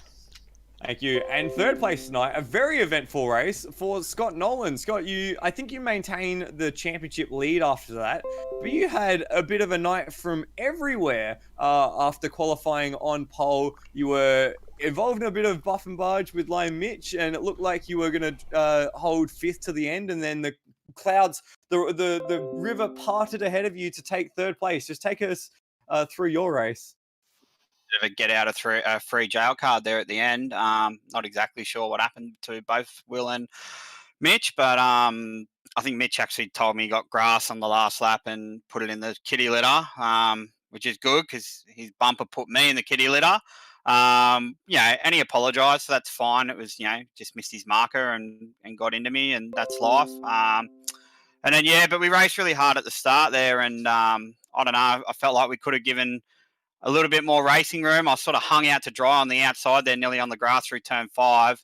And then, just couldn't get the car stable under brakes at turn 6, and we both sort of went off and lost track position. And then, and then I made a silly mistake behind Cracker. And I feel like we had the wood. I feel like we had the fastest car out there. It would have been really hard to maximise it against Cracker with his straight line speed. I felt like I could catch him in the first complex 1-2 and also the hairpin. But again, as Brenton said, they're a rocket ship down the straight. So I felt like even if I made a pass there, which turn 1 and 2 is not really a passing opportunity, but if I made a pass at the hairpin, he's just going to rocket straight past me anyway at the before 5 and 6. So it's a tough one, and we've got a couple of tracks with long straights coming up. Obviously, Fukukoe and Sandown, so that's worrying. Winton should be a little bit nicer, but disappointed with the way I drove. It wasn't as clinical as round 1, but the get out of free jail card was sort of puts a bit more, makes the night a bit sweeter. Yeah, third place at the end of the race, and at one stage it looking like you were going to struggle to 5th. Take us through that battle between yourself and Lime Mitch. It was very willing, and just before, as you so eloquently put, his bumper put you in the kitty litter, there was a bit of a moment coming through turns 1 and 2 where you kind of closed the door on him as he was kind of already halfway past. Yeah, just take us through that battle, because it was very willing stuff. We're just racing hard, and that's what it was. And I actually don't remember that, so I'll go back and have a look at that. But that was one's really hard because again, it's not really an ideal overtaking opportunity, especially their car. Their car's actually probably I feel a little bit better down the straight as well because they get better exits. I feel like they got good exit grip in the Skyline.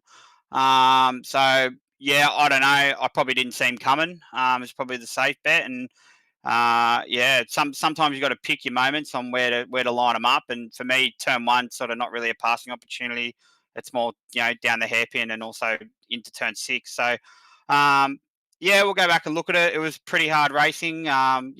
He's given me a bit of banter and said he wanted to beat me this round, and he gave it a red hot crack. And if he sort of at the end there didn't make the mistake, he would have. So unfortunate to him, and we'll crack on to the next one. Just a final question for tonight. Does it feel weird to have the wood over Hobbo? Look, it won't be long. I don't know what the issue is. We sort of haven't put our finger on it, but look, I knew I could get into the 54s tonight, and I showed that when we needed to. So, he was sort of 50 flat was his 55 flat was sort of his benchmark, and he didn't quite get it. He got held up with a bit of traffic. So, in quali I did the 8, and I parked it because I knew I probably couldn't go much better than that. Just waited to see the times. But it's a bit weird to have him like that. We can jump on iRacing now, and he can give me a schooling on how to drive the supercar. But it's good at the same time. It spices it up. It's a bit of inter-team rivalry. I'm not just playing a rear gunner. I'm in it for the win, and we'll see where we end up. Hopefully, both of us at the top step of the championship come the final round at Bathurst. Yeah, that would be a continuation of the Synergy Sim Racing dynasty that we've had in TCAC. Congratulations on third place tonight, Scott Nolan. And that was the 50-minute round of ATCC at Symmons Plains, Kiwi, and what a frantic few minutes we had at the end there. Yeah, I literally couldn't keep up with all the action. Even I was frantically pushing the replay button. It's just so much going on. We almost need 2 or 3 screens. We need Nether or Bagsy or Stairs in here to give us their massive 6-screen setup so we can see everything, almost like the supercars have with their setup. That's what we need. That's what we need. Donations are made. No. Hey, don't joke about that. We might set that up eventually. Oh, okay. So that's our wrap for tonight. We'll be back in 2 weeks' time for the round at Winton Raceway, the first of 3 in 3 weeks. That's going to be fun to commentate on. You know my feelings about Winton. Let's not go through this again. Yeah, but we got Pukekohe and Barbagallo after that, so you can put up with it. So until the 15th of July, I'm Chris Riddell. That's Michael Zalavari. Thank you for watching. Thank you to Brock for putting this all together. Thank you to Netherial Man. Have I said it right this week? Netherrealmian. Come on, man. For the graphics. And thank you for watching us on Endurance Chat Media. I'm Chris Riddell. That's Michael Zalavari. Peace out.